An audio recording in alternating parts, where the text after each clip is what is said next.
Hello, I am King Link, and this is a last look and review at Ruiner. First off, there's going to be a spoiler warning. I'm going to show the 5th stage and the 2nd stage. I probably will only show the 5th stage depending on time, but there is going to be some later gameplay. In addition, if you notice I'm already playing it, what's going on? I didn't say I'm starting. The thing is, I'm going to try a shorter and tighter review here. I'm going to talk about the game rather than show every piece. I'll have footage of the game in the background, stuff that I filmed earlier, but I won't point out pieces as they occur. In fact, I actually can't. The playback is not in sync with the audio, and that's fine. Honestly, you're seeing the opening cinematic for the 5th level here. This game looks great in cinematic form, and it looks beautiful in game form. The level that I'm playing is the first level that I think really stands out, but every level looks good. It's a stunning game, and hopefully this video will have you agree with me. We'll see. However, there is a problem with the graphics. Sometimes it will block the view of a pathway, and it's hard to know where to go next.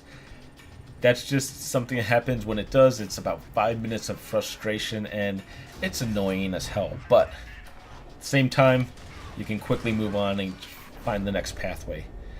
The other big thing that keeps me coming back in the game is the music. The music in this game is fantastic. It really adds to the presentation, and honestly, the soundtrack is great.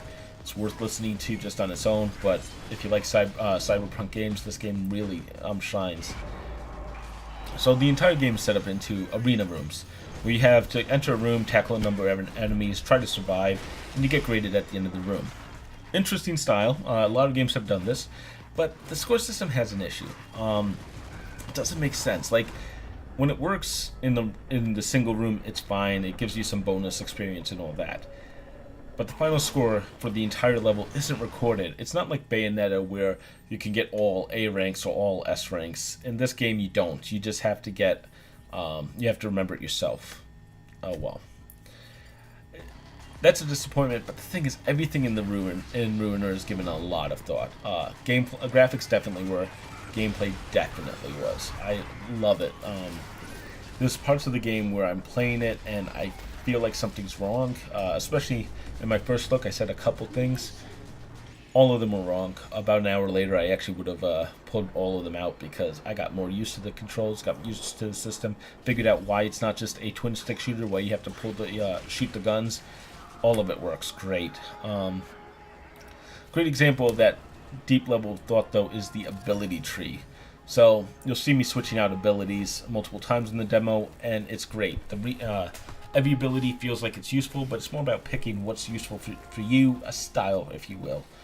So a great example is you'll see me dashing quite often.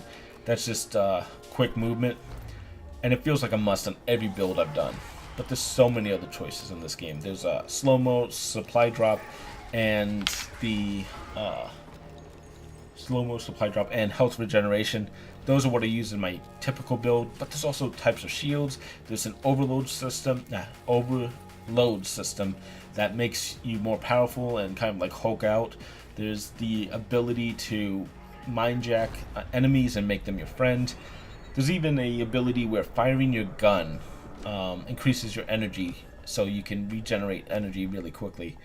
All of these are in the game, and it's all a matter of what you feel like doing at that moment. Well, the game allows you to refund points, and you're able to just change combination abilities. You don't even have to do a full respec. You can just remove one skill or one ability that you added, whether it be 5 minutes ago or 5 hours ago, and then you can add it to another ability. You're never locked into choice. You're never penalized for changing your mind. That's great. I wish more games did that style of ability tree. You can also have multiple abilities tied to each button, so like left trigger will do an overload or a shield. It can be selected by a weapon wheel. Honestly, I never used that. It's possible, but I felt no need to. I chose the best ability out of each one, and sometimes I was wrong and I chose a different one later. So The big thing, though, with all of this is about synergy. Synergy is the key word with the ability system. I like to trigger slow-mo, and then health regen, and then have a supply drop a large weapon for me to use. Like, I use the Vulcan a lot here, and the Vulcan has a lot of bullets, and so I'm shooting that to regenerate my energy with that ability I was talking about. It's a great combo, and I think it's very deadly. Other people swear by overload and then using the regen system in reverse. You can actually make it recharge energy instead of health, and that's what they used. There's so many combos. Another guy likes to use Mind Jack. It's all about what you want to do. It's try it, and I was going to say try before you buy, but really try, buy, and then buy something else if you don't like it. Whatever you want to do.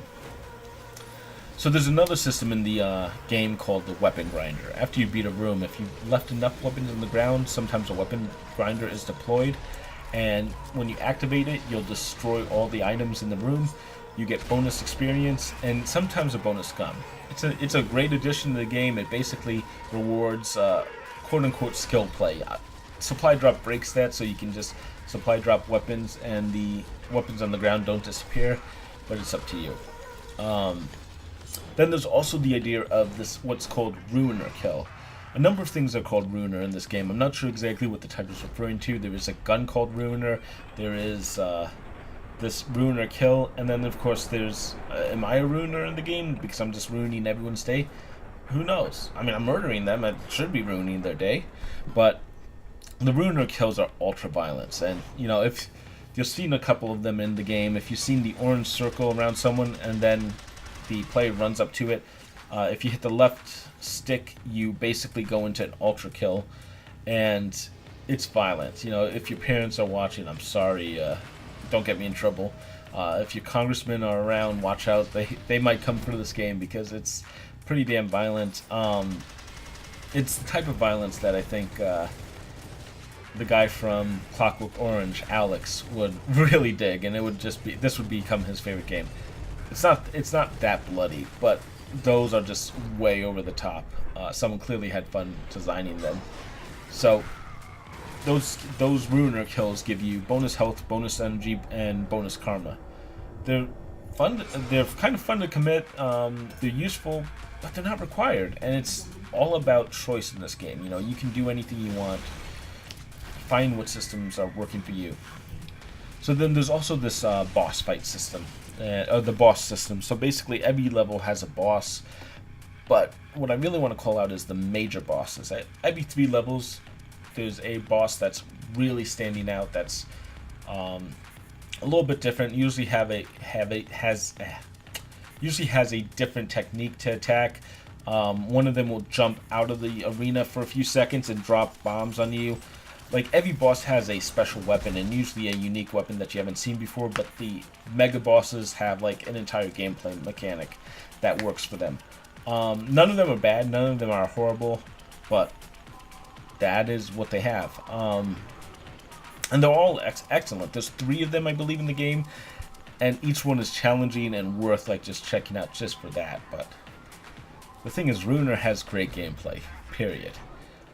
I keep coming back for more. Even when I'm struggling, there was a time when I was struggling on a single room. A new enemy had appeared, and that guy had made the game a decent amount harder. Enemies appear as packs, but you saw one at the beginning, these guards, but there's another one later on that just is significantly harder. And I played that room for over an hour. I never once said, hey, I should stop, because I was enjoying the game so much. Gameplay was addictive. Music was pounding and just pulling me back in, and heart rate was pulsing. I loved it. It was great. So yeah. And so, I'm sure someone out there is going, he's lavishing praise, man. You know, whatever. Yeah, I totally am lavishing praise in this game. But I also, someone once said to me that I look at the good and the bad of the game, and we've talked about the good and definitely a lot of the really good. Let's talk about some issues. The first one is, and this is, again, spoiler warning, I'm talking about the end of the game, maybe jump forward a few, about 30 seconds, but if you don't want to hear this, but basically the finale of the game is weak. The story is good up to that point, and then you finish the final level, and there's an epilogue, and the game just gives up and tries to be trippy and gives you a small twist. But after that point, it also then gives you a super fight, like just final fight that you just have to get your way out of. I thought it was going to be cool. It's not even as hard as some of the previous fights. Here's the difference. There's a timer on it, and there's no reason for it. You see the timer battle in the tutorial level, and I don't understand why. I thought that was going to be a major part of the game.